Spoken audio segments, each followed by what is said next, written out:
let's move our view once more. This Western region is a neighbor to East Asia, yet today, it might be one of the most unfamiliar places to many of us. While regions like the Middle East or Eastern Europe are often in the spotlight due to ongoing conflicts, or strategic places like Greenland gain attention for their geopolitical importance.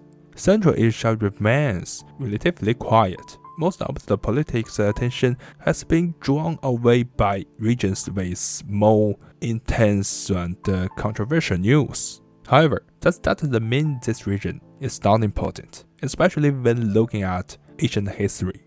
Today, when we speak of Central Asia, we typically include Kazakhstan, the Kyrgyz Republic, Tajikistan, Turkmenistan, and Uzbekistan. North Asia is quite distinctive, made up entirely of Siberia in Russia. Situated within the Asian continent, the entire area was a vital artery of the Silk Road, where Asian people traveled and traded.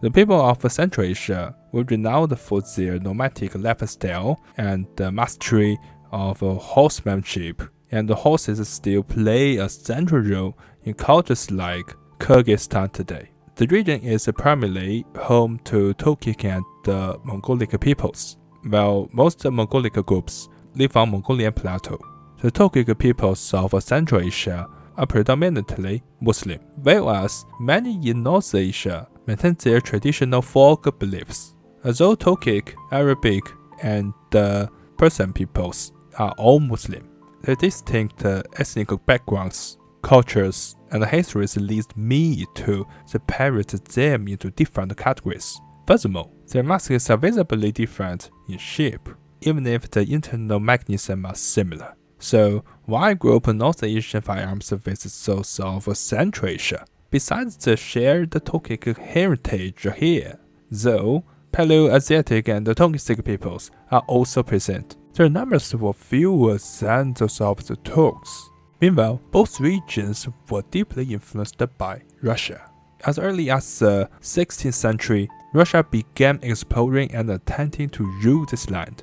Russia's conquest of Central Asia can be traced back to the era of Peter the Great, who sent Beykovich Cherkassky to lead an expedition against the Khanate of Khiva, though it ended in total defeat. Over the following century, Russia adopted a fortress-by-fortress strategy, establishing a line of defensive outposts along the edge of Kazakh steppe, such as Orenburg and Omsk, and gradually encroaching upon the Kazakh Khanate. By the late 19th century, Central Asia had become part of the Russian Empire. There is also the historical concept of Inner Asia. However, if you look at a map of Inner Asia, as defined by historians, the region is incredibly vast, covering parts of Central, East, West, and South Asia. Well, this concept helps us understand the complex religions in Asian history. It's not always practical for categorizing firearms. When we look at the photos of matchlocks, we see strong regional connections, but the specific type vary. For instance, Central Asian firearms typically feature a backpop, a trait not commonly found in West or South Asia. Well, we can't ignore these historical links. I believe it is clear to detach Central Asia firearms from those of West and South Asia, and group them with North Asian firearms. So, that is the overview of Central and North Asian firearms. Thank you for watching, take care, stay safe, and I will see you next time.